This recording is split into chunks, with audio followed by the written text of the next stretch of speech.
Okay, so this is a video that's going to show the installation of the FIRST TPI onto a stock 85 Corvette. Actually, we will be using different heads and cam and all that stuff, but the swap would still be the same as if you were using a stock, head configuration. Okay, so we are back again with an installation video on a 1985 Corvette.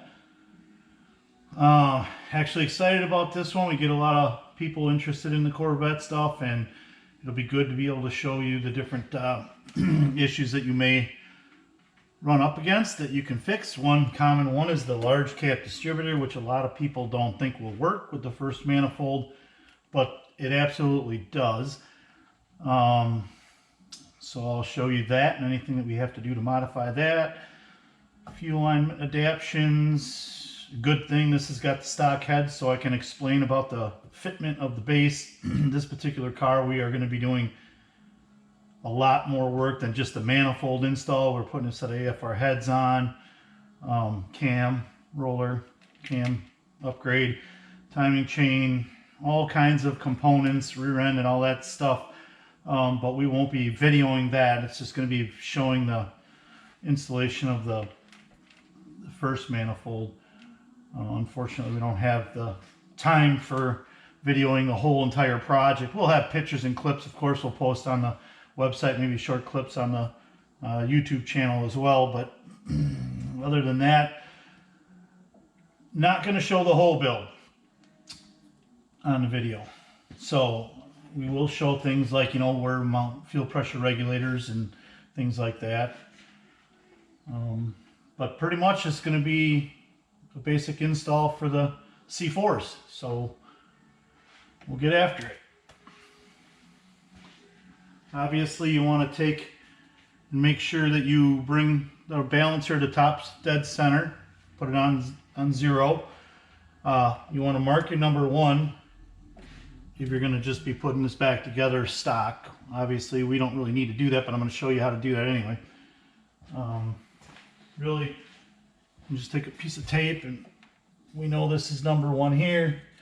Put it on your distributor. 1.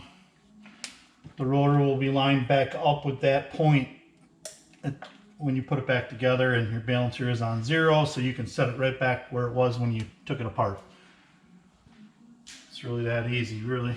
So we will get to taking this apart.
Okay, so there you have it. It's all tore apart. You can really get a good look at how close the top of this port is to that valve cover, and that is exactly why it's really difficult to cut that base down to that head. We can do it. We've done it a million times. Sometimes it's not enough, unfortunately, but usually it's a pretty quick fix for that if it isn't. But we've been getting pretty good lately. Just basically it touches the top of the gasket, so we kind of machine it to the top of the gasket, and then we basically finish off the ports by hand, so you're not too big like a 1205 with just pushing it. There's very little meat there. Other than that, yeah, you saw this one in. It was a little bit rounded out, so I had to pound the neck size in socket. Also, yeah, you'll see that sometimes things don't go as planned, and you got to kind of think outside the box and figure out how to get it to work. One of the bolts going in this way wasn't even tight. You saw that. One of the intake bolts wasn't tight, so whoever was in here, you know, before kind of missed a couple things. So, you know, it wasn't good. But yeah, from here we will take the heads off, take the cam out, take all this, you know, lifters, push rods out, get that all taken care of. Like I said, I'll probably do a little bit of a video of taking those off and putting the new ones on, things like that, but we're not going to go through the whole step of everything. So yeah, that'll wrap up the assembly, and we'll pick up probably, you know, if I don't throw, I'll probably just pick up right where we're putting the intake back on the new parts. But like I said, I'll probably have a little clip here and there. We'll have a separate little video that we'll post later. You know, not in conjunction with this one. We'll just post it separate. You can kind of check out the head install, cam install, maybe things like that. Depends on how much time we have to do the videos. So we will see you back when we're putting the manifold on. Okay, so we're back on the 85 Corvette, and I want to touch on these oil pressure senders because there's questions on this particular car and the F-bodies about fitment. So you can see the OEM fitting is extremely large. It will not clear the backside of this manifold if you leave this fitting in place. I have had guys actually try to slide this back, oval the holes, put the bolts in to get it to fit, not realizing that the reason why it wasn't fitting was this fitting. What that does is, sure, it gets the bolts in, but it doesn't allow the distributor to go in because the distributor rubs on this backside. So you don't want to do that. You want to take this fitting out and you want to replace it with this fitting right here. It's a 90-degree 1/8 inch. You take that out, it's only $5 or whatever. We're going to actually put these on our website for sale, so it's easier for people to find them. But you can buy them on eBay or Amazon, whatever place you deal with. They're easy to get by a local parts store. You can have them. So anyway, I have these loose. I'm going to show you how to take this apart, put that on, show you how easy it is to fit.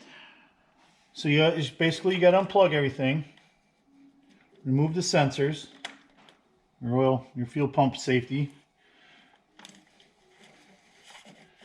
your oil pressure bell for the gauge, just unthreads.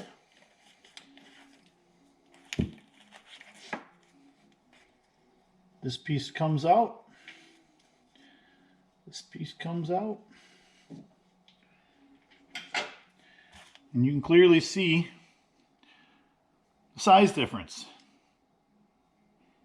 Take this one off, put it off, put it in your toolbox. Don't use it for this application. I'm going to put this in. I'm not going to put sealant on it. You guys should obviously use some type of sealant when you put this in. So Teflon tape or paste, whatever you prefer.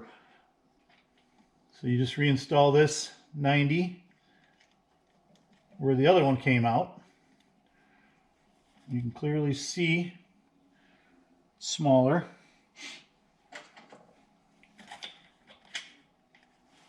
Reinstall this part.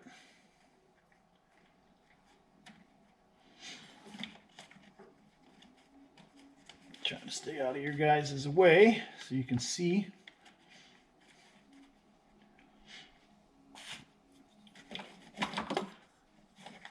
And everything's tight on these cars, but it does work. It's been done many a times. It's not worth trying to take a shortcut and grinding it and all that stuff because it just doesn't work.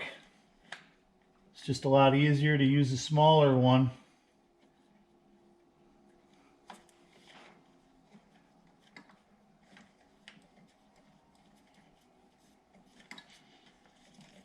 Put that back where it belongs in the position it was.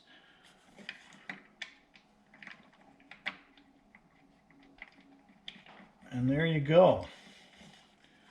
All the plugs and everything go right back where they belong.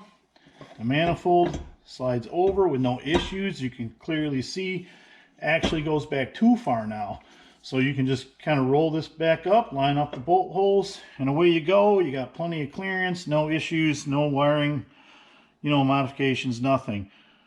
Basically, just wanted to show you guys that this does work. It does have, the F bodies have the same type fittings, some of them, so you may have the same situation. You can move them down on the side, but it's just the wiring, then you got to move all that and modify that. So I recommend you do it this way. The next video I'm going to go over the large cap distributor because a lot of people don't think that the large cap will work. But it does, and it does clear fuel fittings and fuel rails and all that stuff. I will show you that. It's actually relatively simple if you use the proper fittings, and if you know how to make crossover steel lines like I use, I will show you that too as well, so you can make up a line and it'll clear it and you'll have a good steel line connection there with a crossover. And you can use your adapters on the front of the GM cars, and it makes the fuel system modifications easier actually for people. There's adapters, and the good thing about it is you can go back to stock if you want.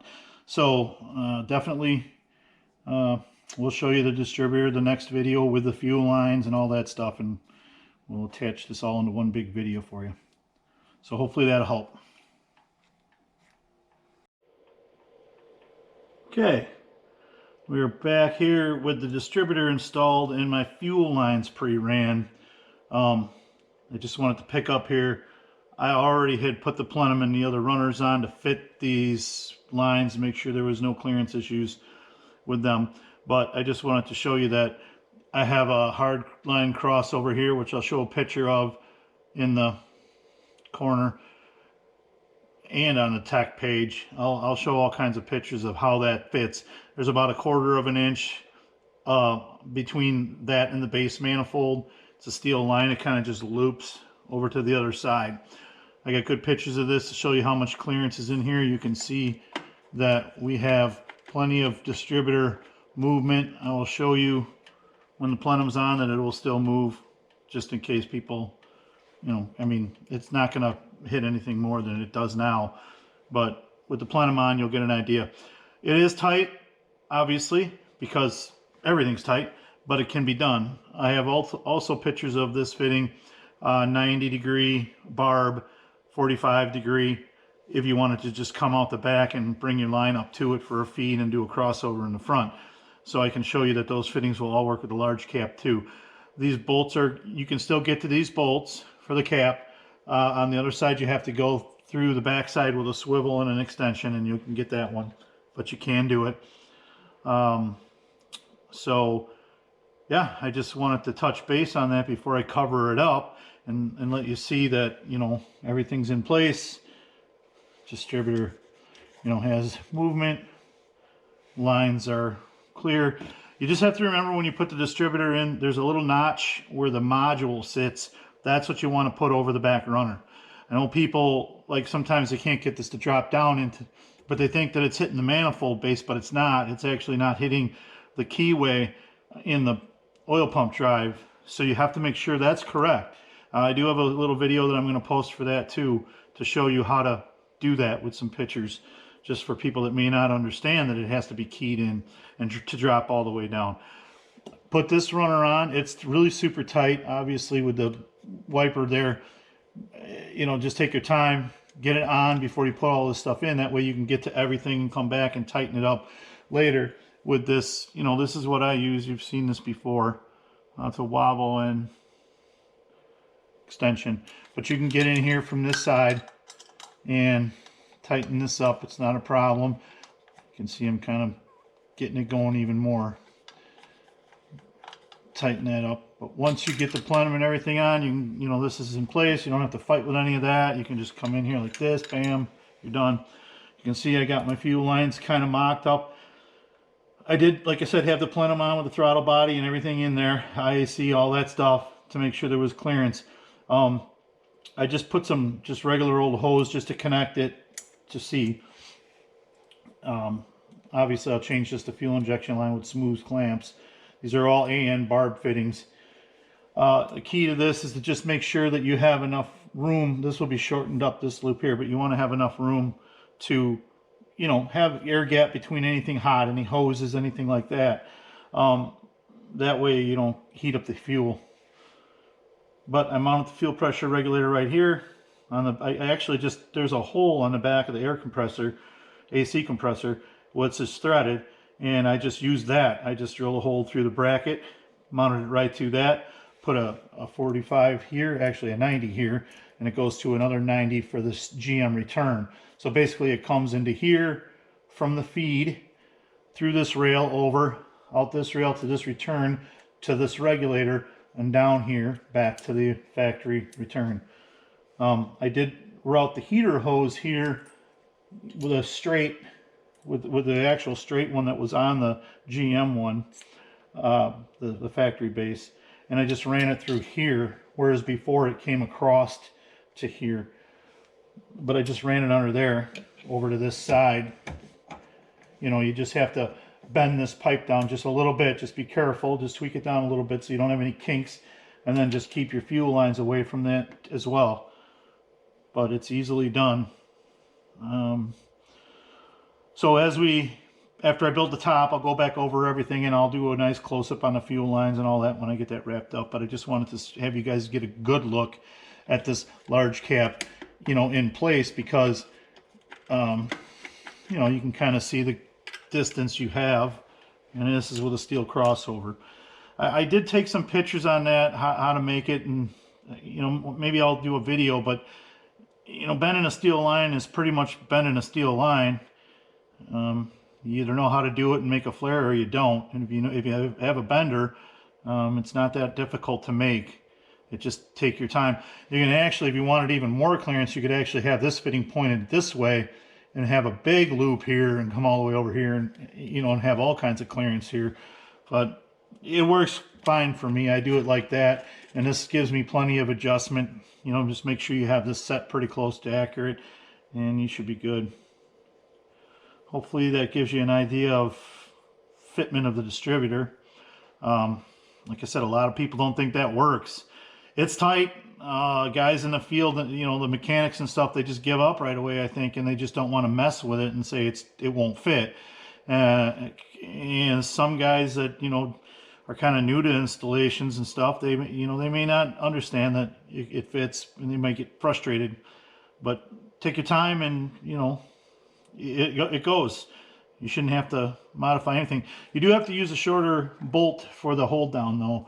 The hold down on the GM is pretty long bolt. Ours takes a little short 1 3/4, 3/8, 16. So other than that, that should be it for now.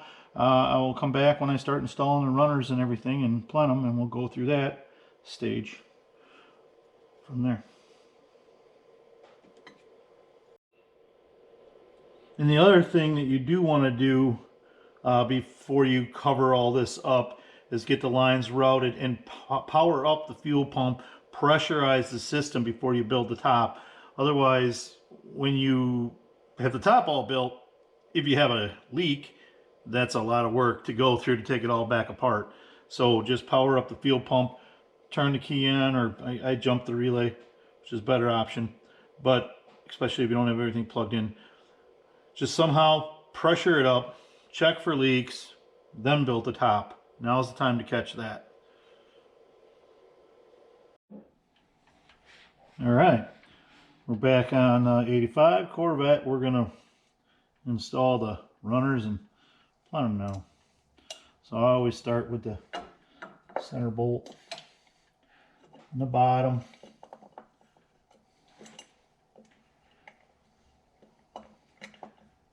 Make sure you get the gasket straightened out.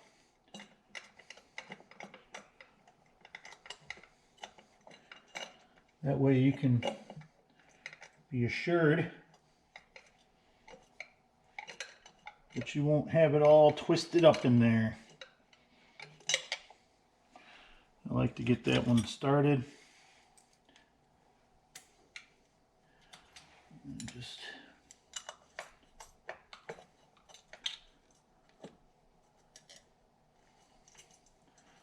actually go to the inside.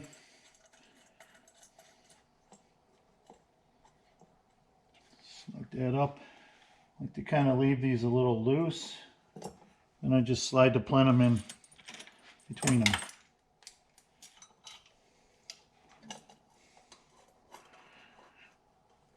And then I come back and tighten them up.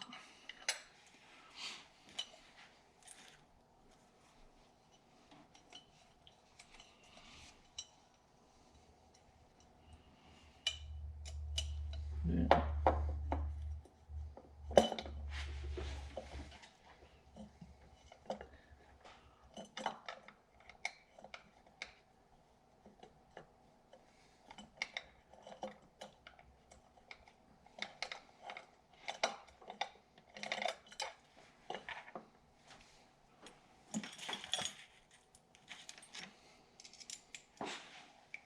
Like I said, it's just important to double check the gaskets and make sure that you got them in place properly.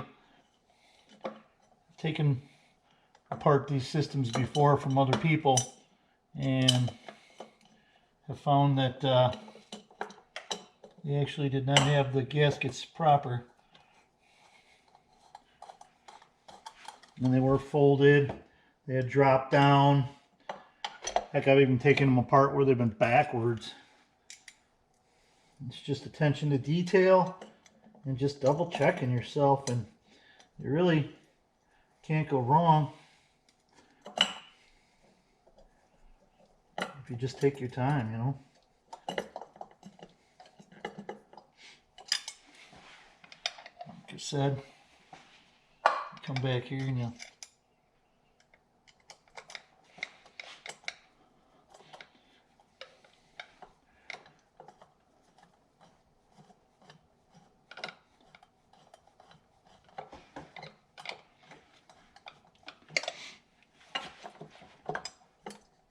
tighten them up after you get the plenum in place. So I like to do that.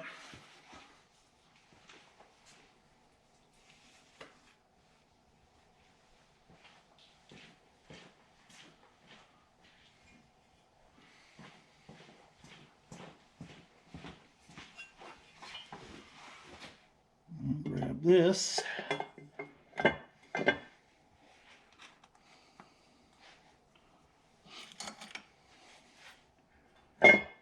And just start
again, you just got to keep Keep your eye on your gaskets, make sure they're in place. I said before, this T-handle is, for the most part, pretty quick, convenient.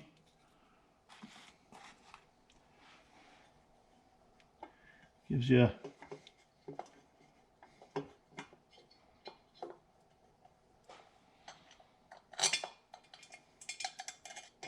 quick way of spinning them in there.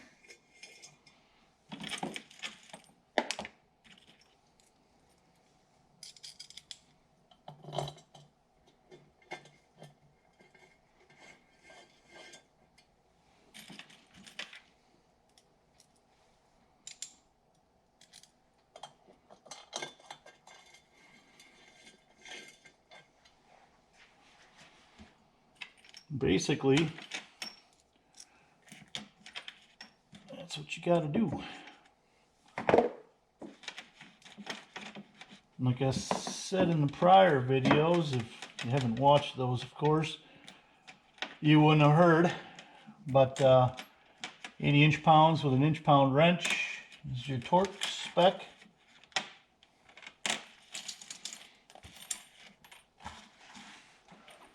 Which is this guy right here.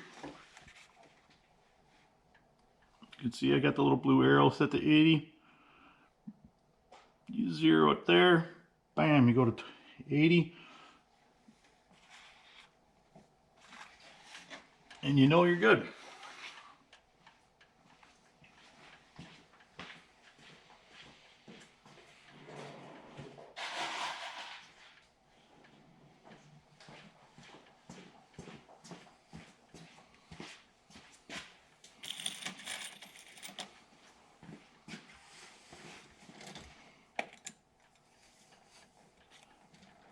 Over here to this other side.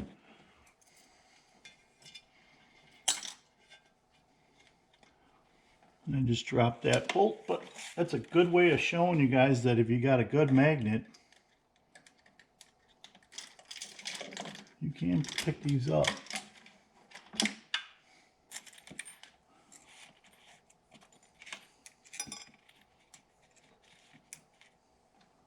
See?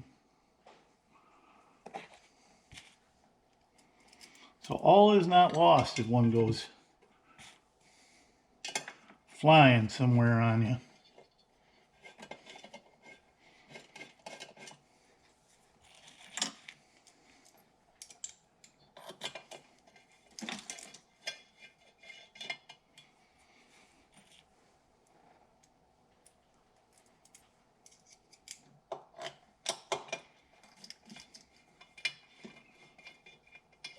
And you can see I can get all these in with the runner or the valve covers on. If you have a wobble wrench like I'm using, it's pretty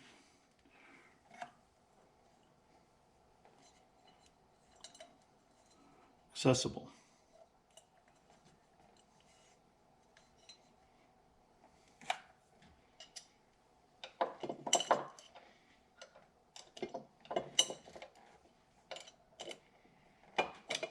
And just like I said, take your time. Don't get frustrated.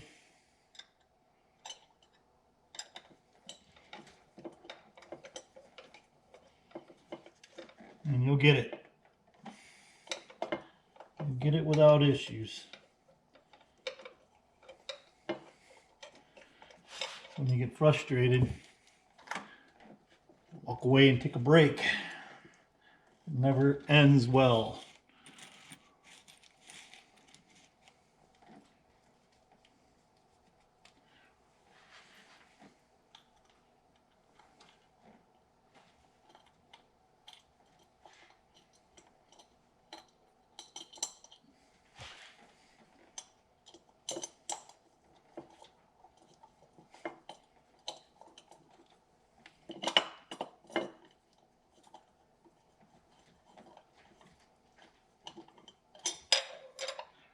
As long as you take your time and make sure your gasket stays straight.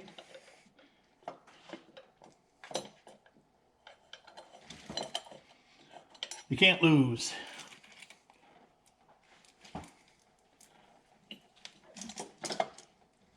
But, you know, if you're working on a Corvette, you know, things are kind of tight anyway. In certain areas. I like them. They're accessible up here for sure.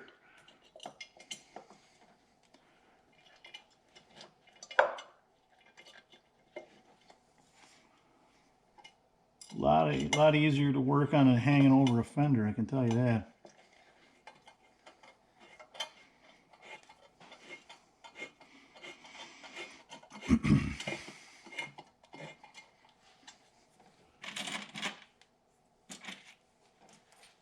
So there you have it.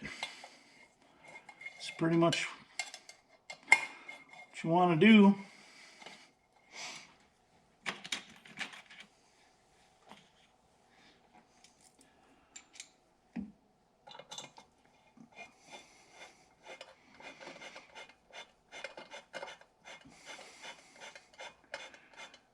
And that's it. Once you get them all in, go around, snug them by hand. See, you can see how this distributor still has plenty of movement with the plenum on. The plug goes right here, easy access, no problems there. Once you get all these hands snug, you come back with that little torque wrench and buzz them up to torque specs.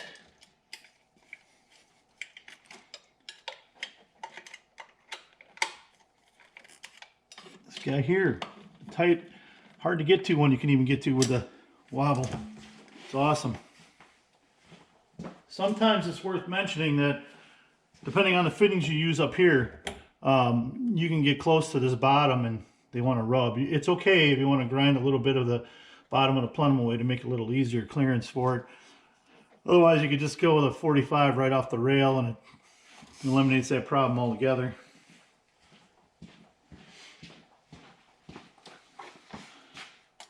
And you don't have any issues with the fuel system at that point.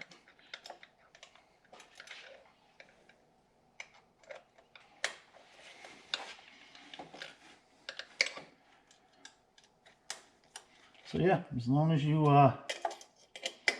pay attention, keep your gaskets straight, leave everything, you know, loose before you go back and tighten everything. Give yourself some wiggle room. It's really that simple. I got all the runners in place with the plenum. I'll come back with the throttle body install. I like to do that in a separate, you know, kind of a separate segment so we can concentrate on that for you guys.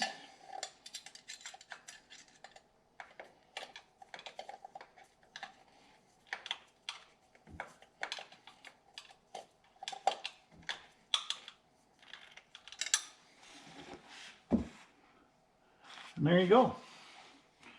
Come up here, torque. I wish I could get you a good picture of it, but it's hard to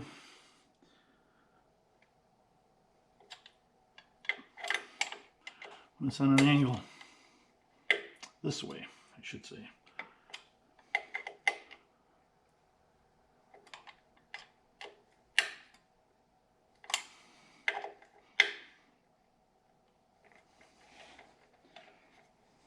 Sometimes they will, these little guys will get hung up in the bolts, so just be patient.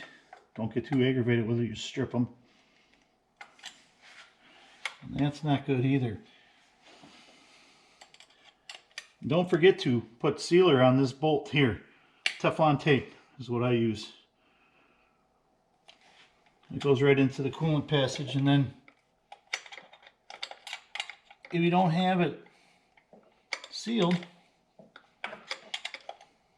it will dribble a little coolant out of there.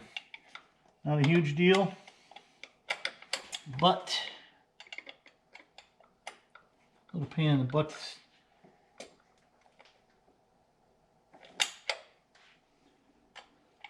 to have a pesky little leak.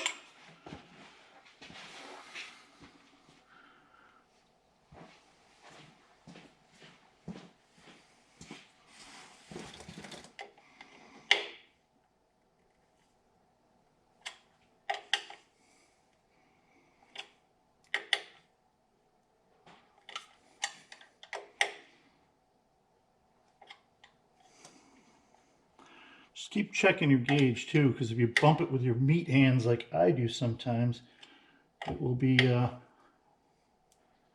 zeroed.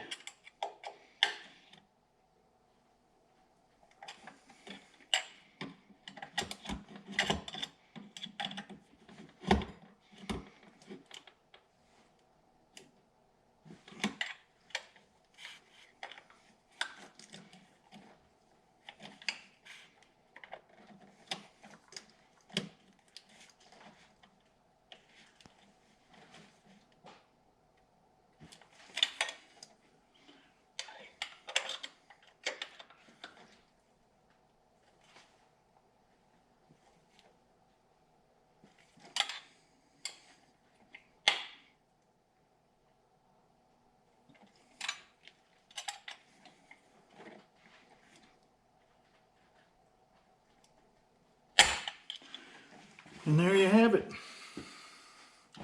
Oh, you gotta remember to get these side ones too inside here. The cross ones.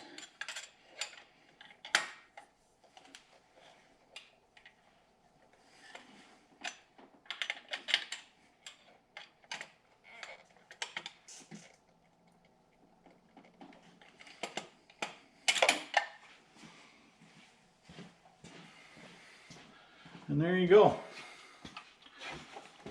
That'll be the end of that.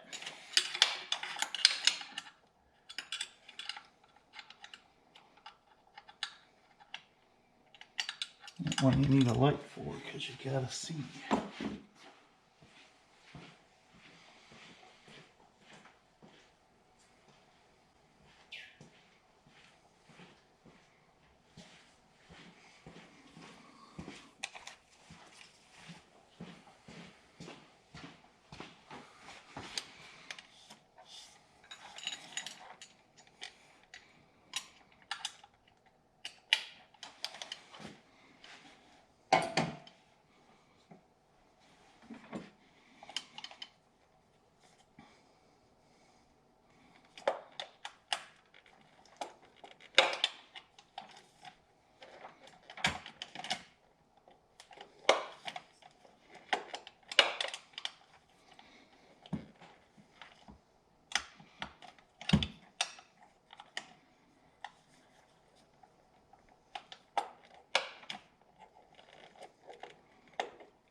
Have to get an extension.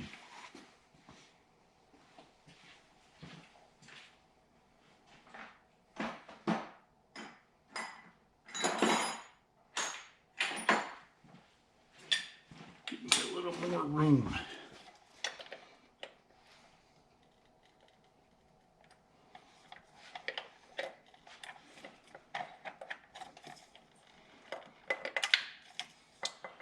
But like I said, if you take your time,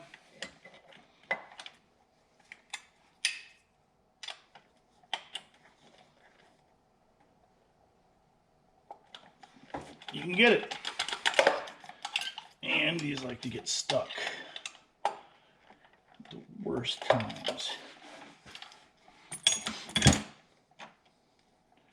So that does happen with the wobble extensions. That's why you want to make sure you get a good one, because if you use a cheapo, you're never going to get it.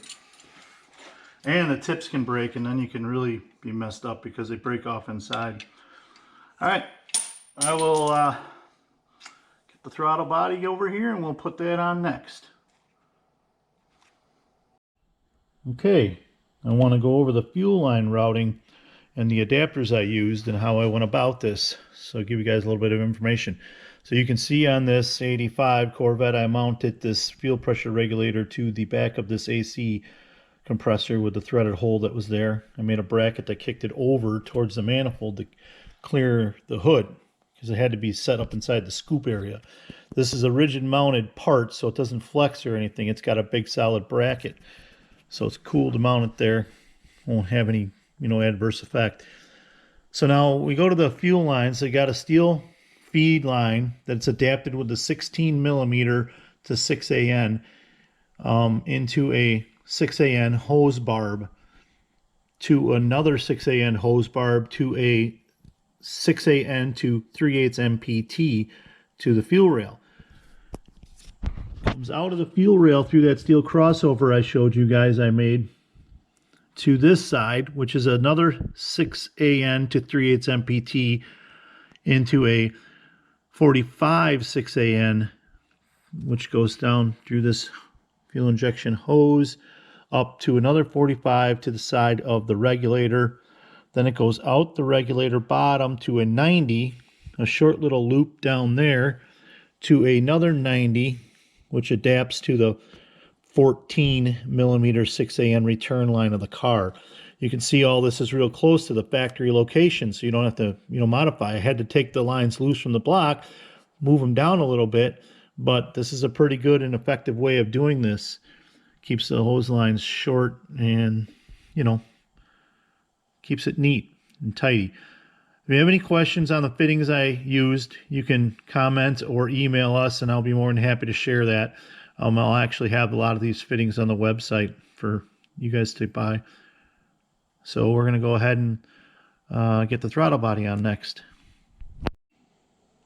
Okay, we're going to get ready to put this throttle body on now and get this thing wrapped up.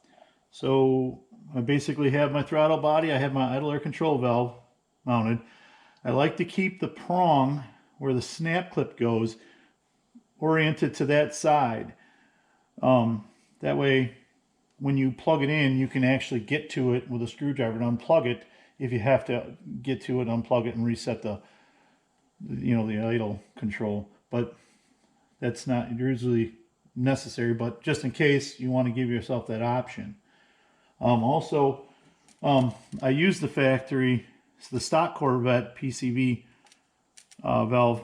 You just kind of grind that little barb off and, little lubrication. You can slide this 3/8 hose right over it and it works fine.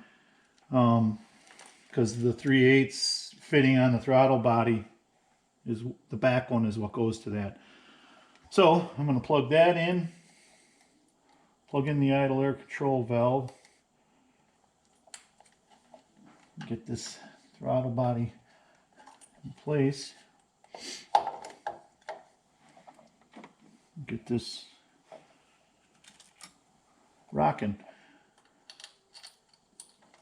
So this is not a difficult process, but I'm still gonna film it anyway. There's 4 bolts that get torqued to 132 inch-pounds.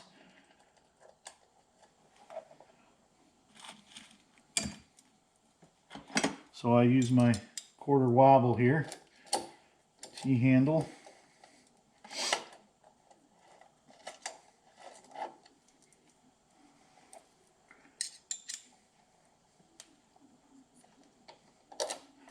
You got to leave the throttle position bracket off because you got to get to this bolt down here to tighten it. So don't go and put that on until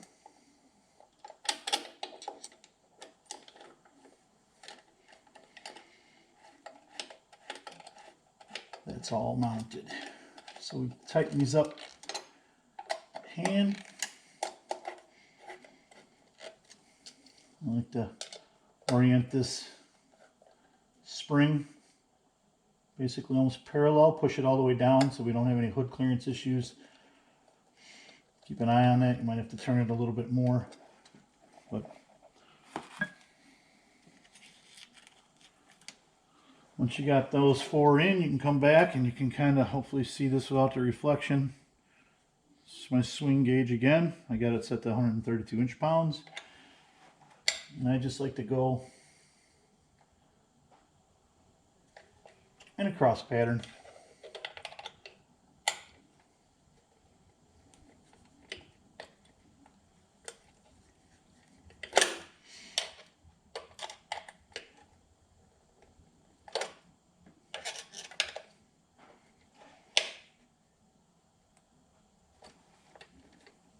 You got to be sure that this tab doesn't move on you either. You know, kind of hold it in place while you're doing this, because otherwise you're going to have to come back and do it again.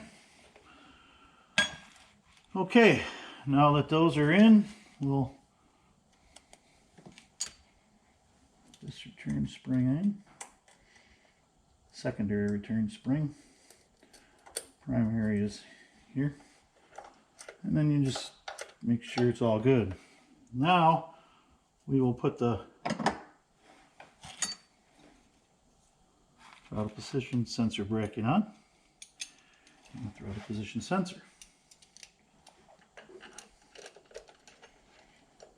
And you can see I use my 3/16 wobble for this one as well.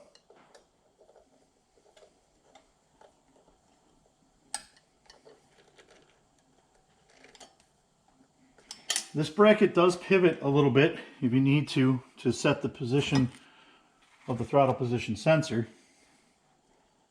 And typically you can get it with the adjustments, but some of the aftermarkets don't have the slotted holes. But make sure the tab sits on top of the arm on the side of the throttle.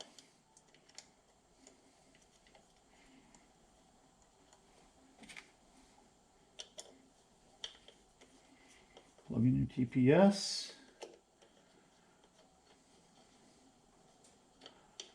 And put the screws in.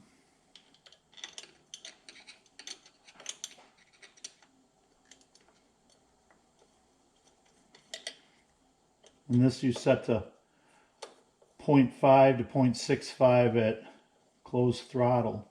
You got to remember, you got to reset this every time you change the idle screw. Can't just leave it. You got to reset it every time you adjust your idle, or check it at least. You might not have to reset it, which we will do with our scan tool. Otherwise you have to back probe the wires to do that. Once this is on, you just check the throttle operation and make sure that it's all, you know, swinging properly. You gotta make sure you adjust it so clears everything. You can kind of see that it comes up. This hits before this bottoms out. You can see I can still move that a little bit, which is all good. Some people worry about that touching the TPS. They usually don't, but if they do, you can grind the back of the throttle position sensor. There's like a button on some of the aftermarkets that are pretty thick. Otherwise you can bend this out a little bit. But it moves with the shaft, so it's not going to cause any throttle sticking or anything like that, so you'll be okay. Now we go to the other side, and we'll put the throttle position, or the TPI plate on with the bracket, the throttle cable bracket.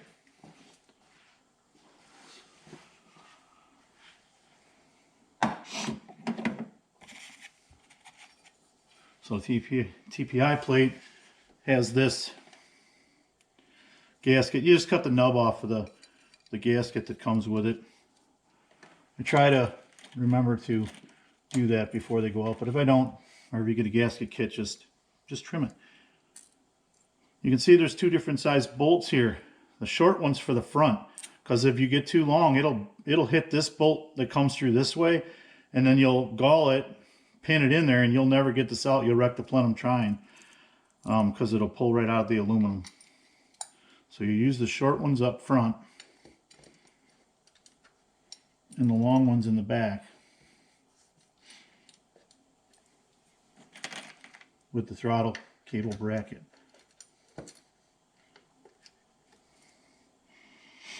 Now you'll see the cable bracket is a little bit different. This one here was mounted this way. So the throttle cable and the cruise went on this angle, detent went up this way. Ours is reversed. You can see I have it on here. Detent comes up top, throttle cables go on the bottom. Totally fine. Angles are good, which you'll see everything will be fine.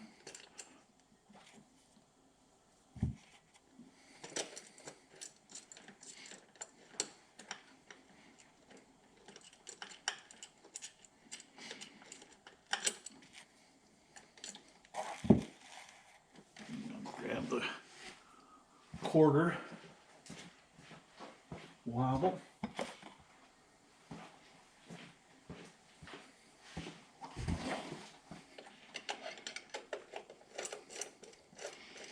So this has adjustment on it. So if you need to, to change it, to modify it for the length of your cable, go ahead. I always pull it all the way forward just to start, because typically the cables are right at their end limit. So I start there. So this particular car has the 2 throttle cable eyelids on it already.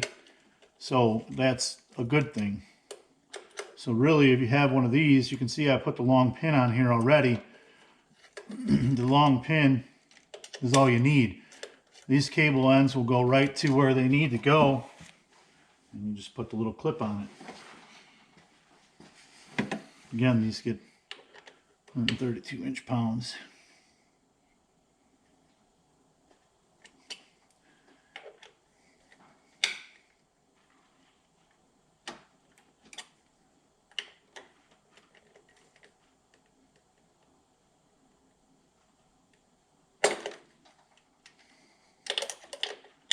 Perfect. Come right off when it needed to. There you go. That's that. Now, to really cap it off, to show you how easy this is, pull the cable out, put it on, put the clip on, put the cruise cable on, put the clip on, and there you go. You can completely see that everything's fine. You might want to check the cable, make sure that it doesn't pull too far, because if your pedal wants to travel farther, it's going to want to pull this and bend that, which I've seen these come in bent. You just may have to modify your pedal a little bit. This cable we went over before, you can see obviously it's too short right now, but you have this button on the side, you push, you see how that pulls out? Done. Now you can see it makes it. Angle's good, it's straight, you can see it comes back all the way. You want this, like really super tight to activate. And you can see that that's working. You can see it's not pulling on this bracket or anything. You can bend this bracket too, by the way, if you need to a little bit to get a little more length. But other than that, that is your connections to your throttle cable. Throttle arm, I'm sorry. Your throttle cable connections to your throttle arms and detent. So the other thing I wanted to show you real quick is that the boot will stretch over. The OEM boot will stretch over. You can see I have it round already because I pre-did that. When I first got the car in, you heat this up a little bit with a heat gun and you put it over the throttle body and you put it on your bench, and it just goes right on there. It'll clamp right on there. The clamp will be reused. Everything was all good. This car is a mass airflow car, so the mass airflow and all that will fit just like it's supposed to on this car. And that's that. So the breather will go to the front port here, which I'll run to this valve cover hole with a piece of tube, and that goes to the front port of the throttle body. So So basically what I got to do now is kind of go through the wiring, button it all up, make it nice. Got a new cap and rotor for it I'll put on, and we should be ready to start. So when I get back to the connection of the mass airflow to the cold air duct for the Corvette, I will go over that, show you how that is, put some plug wires on. I think that's it. We'll be ready to go. So tune in for that, and then we'll do the test drive. All right, guys, here we are with the final walk around of this beautiful 85 Corvette that we just put the FIRST TPI on, and a whole bunch of other goodies. Finally ready to go. This thing's been here way too long. It's been behind schedule. Customer will be very happy to get it back, I am sure. We took way too long on this one, but it is what it is. We're busy. We slid it in when we could, and we got you guys a installation video on a C4. One of many to come. So let's start this thing up. Show you guys the rest of this. Here is all the work. There is the distributor, large cap that people don't seem to think will work, but it clearly does.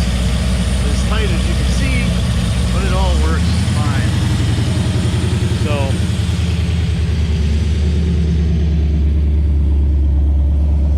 see how beautiful the metallic is in this car.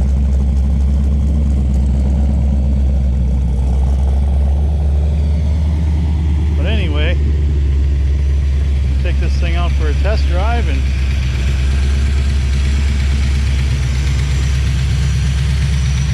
get this video done.